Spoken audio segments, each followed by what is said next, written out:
Bakit nga ba kailangan natin ng ganitong controller para mapatakbo natin yung ating FPV? Explain ko sa inyo guys. Bakit hindi na lang yung controller ng luma kong drone yung gagamitin para mapagana tong drone na to? Bakit kailangan pa natin bumili ng ganitong klaseng controller? Bakit nga ba? Ganito lang po yan guys. Pakita ko sa inyo paano nag-work siya or paano gumagana to. So, ito yung ating controller na tinatawag na para siyang open face or may tinatawag na open siya eh. Anong tawag doon? Kumbaga parang tinatawag na open network, parang ganon.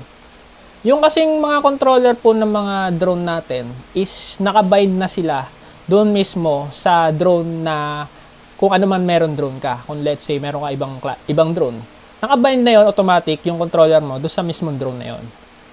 So, ito naman yung mga ganitong controller po is ano siya, ibabind mo sa kahit anong receiver or kahit anong klaseng FPV na meron ka. Yun yung kagandahan nitong controller na to. So, open siya. Kumbaga, parang open internet or open wifi connection, parang ganun. Nakalimutan ko yung tawag eh. So, ito yung tinatawag na Radio Master TX15. Ayan. So, meron tong iba't ibang model, si Radio Master. So, meron siyang packet. Marami pang iba-ibang model. So, ito yung napili kong model, yung TX15 kasi mas naganda na o dito gawa ng meron siyang touchscreen LCD. Malaki siyang hawakan. Yung handling niya, yung grip niya, maganda. Tapos marami siyang controls, syempre also. And, pwede na rin siya for long range. Parang ganoon. Kaya ito yung napili natin. Kumbaga, para sa aking budget, mas sulit siya. Kaya napakaganda na itong TX15 para sa akin. So, yun nga.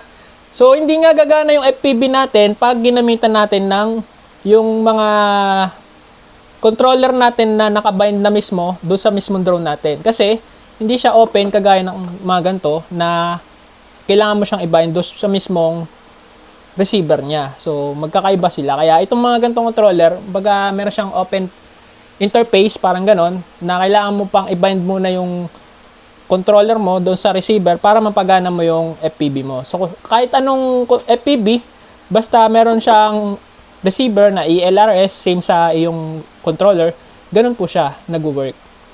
So, kagandahan nito, lahat ng function, katulad sa drone mo, ay magagawa mo din dito sa FPV. Ganon siya, guys. So, kung naghanap ko yun nito, yan, lalagay ko na lang yung link niyan sa ating basket. Hindi pala. So, yun lang.